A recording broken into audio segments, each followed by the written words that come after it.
શ્રી ગણેશાય નમઃ. નમસ્કાર દર્શક મિત્રો, ધર્મજ્ઞાનમમાં આપનું સ્વાગત છે. આ રાશિ છે મકર, અક્ષર ખજ. આ રાશિમાં જન્મેલા લોકો કેવા હોય છે? એમને કોની જોડે લેણદેણ હોય છે? કેવા ધંધામાં વધુ એમને ફાવટ હોય છે? કાર્યશક્તિ કેવી હોય? કૌટુંબિક સુખ, ધંધો, શારીરિક તંદુરસ્તી, ગુણ અવગુણ એ દરેક વિશે આપણે આજે જોઈશું. તો પહેલાં એમની કાર્યશક્તિ. આ રાશિમાં જન્મેલા શનિના ગ્રહની અસર નીચે હોય છે. મકર રાશિની નિશાની બકરો છે. આ પ્રાણી સ્વભાવે જડ હોવા છતાં પણ ઉદ્યમી છે અને તે ઊંચા માર્ગે ચડવાનું પસંદ કરે છે. મોટા મોટા ડુંગરો, ટેકરાઓ ચડવાનું એમને બહુ ગમે છે. આ લોકો સ્વભાવે ઝક્કી અને અઠાગ્રહી હોય છે. આમ છતાં પણ તેઓ ખંતીલા, મહેનતુ, સેવાભાવી અને ઉત્સાહી હોય છે. તેઓ વિચારવંત, ચપળ, દૃઢ, નિશ્ચયી હોય છે અને એટલા જ માટે લીધેલા કોઈ પણ કાર્યને તેઓ પૂરું કર્યા વગર જમતા નથી. તેઓ મોટા ચિંતક અને તત્વજ્ઞાની હોય છે, પરંતુ તેમના જીવનની સફળતા તો ધંધાદારીમાં જ સમાયેલી છે. આ લોકો સ્વભાવે મહત્વાકાંક્ષી હોય છે.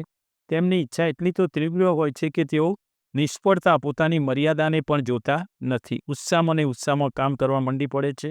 હજારો વાર નિષ્ફળતા મળે, તેમનામાં માર્ગમાં અંતરાયો નાખવામાં આવે તો પણ તેઓ તેમના વિચારો પોતાના મગજમાંથી દૂર કરતા નથી. આ રાશિમાં જન્મેલા એક સાધારણ માણસ પણ પોતાના મનમાં લક્ષાધિપતિ બનવાની ઈચ્છા સેવતા હોય છે. તેના મનમાં એક જ વિચારો રમ્યા કરે છે કે એવો એક મોટો શ્રીમંત અને ઉદ્યોગપતિ બનો. આ રાશિમાં જન્મેલા એક સાધારણ સૈનિક તેમજ નોકર પણ ભવિષ્યમાં મોટા સેનાપતિ અને વ્યાપારી બનવાની તીવ્ર આકાંક્ષા સેવતા હોય છે. આવા મહાન બનવા માટે તેઓ પ્રયત્ન કરતા હોય છે. યોજનાઓ પણ એની ઘડતા હોય છે, પરંતુ જ્યારે તેનો અમલ કરે છે ત્યારે તેમાં તેમને ધારેલી સફળતા પ્રાપ્ત થતી નથી. બુદ્ધિની દ્રષ્ટિએ તેઓ અતિ ઉત્સાહી, આશાવાદી હોય છે અને તેઓ પોતાને મોટા નેતા કે ઉપરી માને છે. આ રાશિના કેટલાક સ્વભાવી નેતા હોય છે. સરદાર બનવાને તેઓ જન્મેલા હોય છે. કોઈકના હાથ નીચે રહેવું તેમને પસંદ નથી. ધીરે ધીરે તેઓ પોતાનો માર્ગ કાપતા જાય છે અને અંતે ટોચ સુધી પહોંચી જતા હોય છે. ધીરજ અને સહિષ્ણુતાથી તેઓ પોતાનું મુશ્કેલમાં મુશ્કેલ કાર્ય પણ પાર પાડી શકે છે.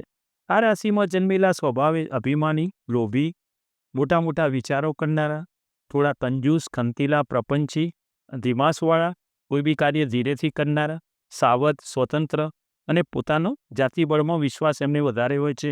તેઓ શુદ્ધ અંતઃકરણવાળા, સ્પષ્ટ વક્તા પણ હોય છે. આ લોકો અભિમાની, સ્વતંત્ર, ઊંચા વિચારવાળા હોય છે. એ વાત તો ખરી, પણ તેઓ અહંકારમાં પરિણમતું નથી. સ્વાભિમાન હોય છે. અહંકાર એવો નથી કે પોતે આમ મોટું એ થાય, પણ એમનું સ્વાભિમાન હોય છે અને કામમાં કદાચ તેઓ કુશળતા ન બતાવી શકે, પરંતુ એવી રચના બતાવવામાં આવે છે કે તે જરૂર હોશિયાર હોય. ઘણી ભાગે આ લોકો પડદા પાછળ જ કામ કરે છે. જ્યાં સુધી તેમને સફળતા મળ્યા કરે છે ત્યાં સુધી તેઓ પૂરા ઉત્સાહી બને છે, પરંતુ જ્યારે તેમને નિષ્ફળતા મળવા માંડે છે ત્યારે તેમનો ઉત્સાહ ઓછો થઈ જતો હોય છે.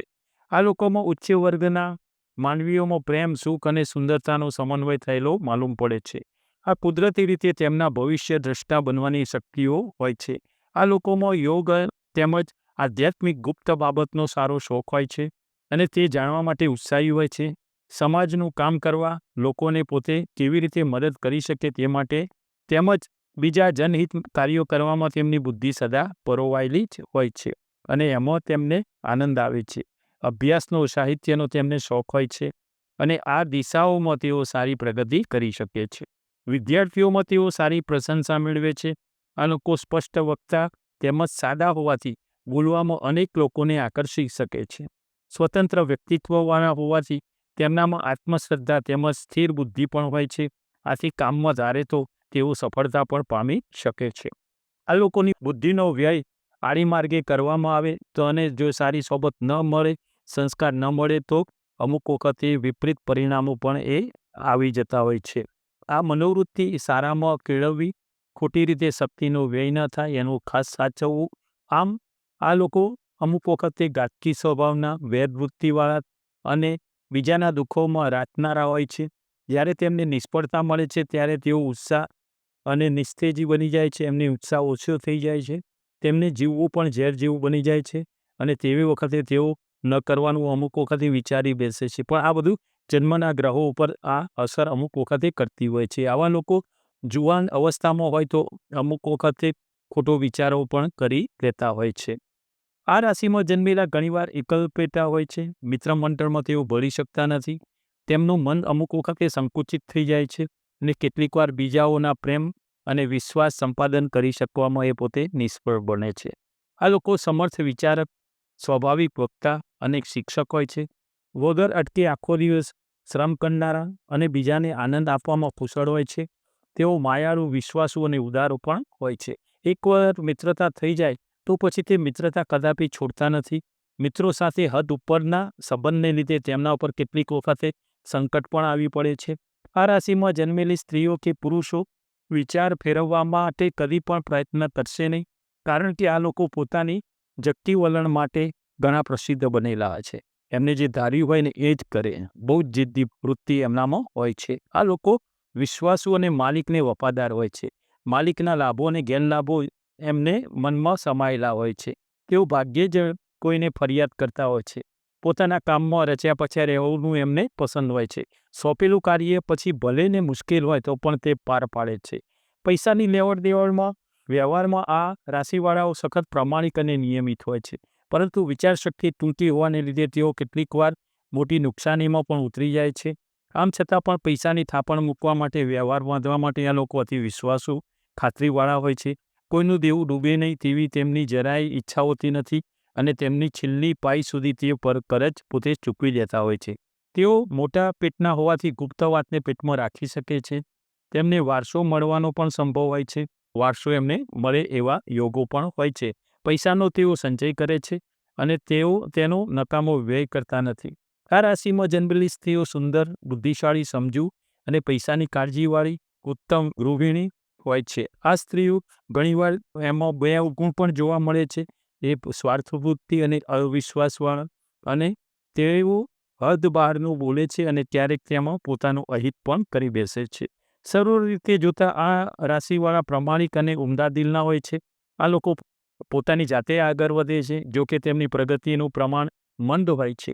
શનિની રાશિનો પ્રભાવ છે એટલે મંદ, ધીમે ધીમે પ્રગતિ એમની હોય છે.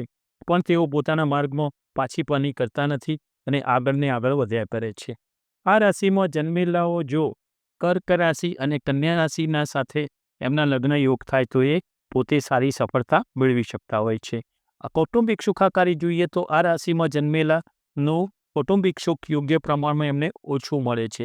શારીરિક વિપત્તિઓ, ઝઘડાઓ તેમને અવારનવાર એમનો સામનો પણ કરવો પડતો હોય છે અને પોતાની સારી એ શક્તિ તેમાં શક્તિ અને દ્રવ્ય વેડફી નાખવું પડતું હોય છે. તેમનું ચલિત માનસ, આધ્યાત્મિક વૃત્તિ તેમજ ગેબી વિદ્યા પરત્વેનો શોખ એમને ક્યારેક કૌટુંબિક સુખમાં વિઘ્ન ભોગવવું પડે છે. આ સ્વભાવને લઈને તેઓ ઘણીવાર પોતાના ઘર તરફ નિષ્કાળજી બતાવતા હોય છે. આવી ત્રિશંકુ સ્થિતિ ન હોય તો તે આધ્યાત્મિક અભ્યાસ કરી શકે છે, ન તો ઘર તરફ પૂરી કાળજી પણ રાખી શકતા હોય છે. લોકોમાં ધાર્મિક વૃત્તિનો અંશ વધુ પ્રમાણમાં રહેલો છે. તેઓ ધર્મગુરુઓ, પૂજારી, શાસ્ત્રજ્ઞો તેમજ ઉચ્ચાધિકારી તરીકે સારું જીવન ગાળી શકે છે. આ સિવાય આ લોકો સરકારી કે વહીવટી નોકરીમાં પણ સારું કામ કરી શકતા હોય છે. એક સાધારણ ક્લાર્ક તરીકે પ્રવેશી તેઓ પોતાની આપમેળે ઊંચા હોદ્દા પર ચડી જાય છે. જમીન તેમજ મકાનના બાંધકામને લગતા ધંધામાં તેમને સારી યાળી મળે છે. આ લોકો વૈજ્ઞાનિક શોધખોળો, સંશોધન કરતા તેમજ લેખક તરીકે સારું કાર્ય કરે છે. ટૂંકમાં કહીએ તો આ રાશિમાં જન્મેલા લોકો સ્થિર નોકરી ધંધામાં સારી રીતે ફાવે છે. આગળ વધતા મોટા હોદ્દા સુધી પહોંચી જાય છે. આ રાશિમાં જન્મેલા સંગીત, સિનેમા, નૃત્ય, ચિત્રકામ, ગૂંથણ, ભરત આદિ વૈભવ વિલાસ કળાના સાધનોમાં ખાસ રસ એમને વધારે હોય છે. આ રાશિમાં જન્મેલા પુરુષો સાધારણ રીતે રાજકીય અને કાયદા કાનૂનને લગતી બાબતોમાં વધુ પ્રમાણમાં આગળ વધે છે. કેમિસ્ટ અને શોધખોળ કરનારાઓ પણ આમાં બને છે. અને આ રાશિમાં જન્મેલી સ્ત્રીઓ પણ ઘરકામમાં પ્રવીણ અને મહેનતુ હોય છે. તેઓ પોતાની ફરજ સારી રીતે સમજે છે. પતિ પ્રત્યે, ઘર પ્રત્યે, બાળકો પ્રત્યે તેઓ પ્રેમ અને માયાથી વર્તે છે અને તેમને સંતોષ આપે છે. તેમનો સ્વભાવ દયાળુ, પ્રેમાળ, આથી એક નર્સ તરીકે ધંધામાં પણ તેઓ સારી નામના મેળવે છે. આ લોકોએ પોતાના કામમાં સાવધપણું રાખવું અને દૃઢ મનથી કાર્ય કરી કામ પતાવવા. શરીર સુખાકારી જોઈએ તો આ રાશિમાં જન્મેલા લોકો ઠીંગણા, શ્યામ વર્ણના, થોડા શ્યામ અને આકર્ષક નેત્રોવાળા હોય છે. તેમના શરીરનો બાંધો સાધારણ રીતે મજબૂત હોય છે, પણ જેમ તેમ પાકટ વય થતી જતાં તેમ તેમ તેમનો સુધરતો જાય છે. આ રાશિમાં જન્મેલાનું જીવન તેમના કિસ્મત કરતાં તેમના પોતાના પર વધુ નિર્ભર હોય છે. આ લોકોના વયમાં પાકટ થશે, પરંતુ દીર્ઘાયુષી જીવન માટે તેમને ઘણા વખતે અમુક વખતે ફેફસાઓની વધુ કાળજી લેવી, ખુલ્લી હવા અને આ રાશિમાં જન્મેલા લોકોને ઠંડી ઋતુમાં સાવચેતી રાખવી, હદ ઉપરાંતની મહેનત ન કરવી, કારણ કે તેથી અજીર્ણ, ઉદાસીનતા આદિ વ્યાધિ થતા હોય છે. તેમને ઢીંચણના, ચામડીના, લોહી વિકારના અને સંધિવાયુના દર્દો થવાના અમુક વખતે સંભવ હોય છે. જન્મના ગ્રહો જો ઇફેક્ટ આપતા હોય તો આ બધી વસ્તુઓ એમને થઈ શકતી હોય છે. ખોરાક મધ્યમ અને પછી તેવું લેવું જોઈએ, નહીં તો પેટની પીડા પણ વધે, આરોગ્યમાં જોખમ મુકાય. આ લોકોએ નિરાશાને તથા ઉદ્વેગને તિલાંજલિ આપવી જોઈએ. આ બંને તેમના સ્વાસ્થ્ય માટે ઘાતક છે. તેમણે આનંદી સ્વભાવ રાખવો, સારી સોબતમાં રહેવું, મનને પ્રફુલ્લિત રાખવું અને કાર્ય કરવા આ લોકોએ ખાસ ધ્યાનમાં રાખવું. તેમની આરોગ્યતાને બહુ ધ્યાનમાં લઈ અને પોતાનું સ્વાસ્થ્ય ઉપર બહુ નજર એ રાખવી, બગડે નહીં તેનું ખાસ ખ્યાલ રાખવો. આ લોકોએ પૈસાનું તેમજ આર્થિક સુખ સારા પ્રમાણમાં છે. એ સુખ તેઓ જે રીતે માગે છે તે રીતે મળશે નહીં. ઝડપથી પૈસાદાર થવાની કલ્પના એ ઉન્નતિનો દ્રોહ કરવા જેવું છે. સ્થિર રીતે નિયમિતતાથી આ લોકોને દ્રવ્ય મળ્યા કરશે, એટલે એક રીતે કહીએ તો આ લોકોનું આર્થિક જીવન સુખી અને સરળ બનશે. વારસામાં તેમને દ્રવ્ય કરતાં મકાન કે જમીન પણ સારા એવા મળશે. મફતના પૈસા મેળવવામાં પ્રયત્નોમાં જો આ લોકો પડશે તો તેઓ માત્ર નાણાં જ નહીં પણ કીર્તિ પણ ગુમાવશે. પૈસાનો મોહ તેમને માટે એક અતિ લક્ષણો માર્ગ છે, એટલે તેનો તેમને ત્યાગ કરીએ જ છૂટકો કરવો પડશે. ક્યારેક તો આ લોકો ધનની તૃષ્ણા સતાવે છે, તે મેળવવા તેઓ પ્રયત્ન કરે છે. તેમને સફળતા મળી હોય એમ જણાય છે, પરંતુ ખરું જ્યારે તે લેવા જાય છે ત્યારે એ હાથમાં આવવાને બદલે દૂર ચાલી જતી હોય છે. જ્યારે આવું થાય ત્યારે નિરાશાનો પાર રહેતો નથી. આ બનવાનું કારણ દીર્ઘદ્રષ્ટિની ખામી અને પોતાના પરનો અતિ વિશ્વાસ આ દૂર કરવો જોઈએ. આ લોકોને અનેક અકસ્માતો અમુક વખતે થાય, કેમ કે રાહુની જો યુતિ કોઈ સાથે થતી હોય અથવા 6, 8, 12મા સ્થાનમાં એવી કોઈ ખરાબ યુતિ થતી હોય તો અકસ્માતના પણ અમુક વખતે યોગો બનતા હોય છે. આમાં ખાસ કરીને પાણીના અકસ્માતમાં પણ એમને ખાસ સાચવવું જોઈએ. એનાથી પણ ચેતતા રહેવું જોઈએ. પડી જવું, ઈજા પામવી, વાગવું, આ બધાથી એને સાચવવું જોઈએ. વૃદ્ધાવસ્થામાં તેઓને અનેક લીલી સૂકી જોવા મળે છે. જિંદગીના કરુણ બનાવો તેમને આ જ અવસ્થામાં જોવાના મળતા હોય છે. જીવનને સુખમય બનાવવા માટે આ લોકોએ વાંચવાની તથા મનન કરવાની ટેવ વધારવી જોઈએ. એકી સાથે વધુ કામો કરવાની, એક કાર્ય સંપૂર્ણ થાય પછી જ બીજું કાર્ય હાથમાં લેવું. બધામાંથી હાથ ઘસતા રહી જશો નહીં તો ઉદાસ અને ખિન્ન બનતા કરતાં આનંદી અને ઉદાર બનવું અને કંજુસાઈ ત્યજી દઈ હદ ઉપરાંત શ્રમ ન કરવો. જીવનને એવી રીતે જીવવું કે એનાથી લાભ મળ્યા કરે.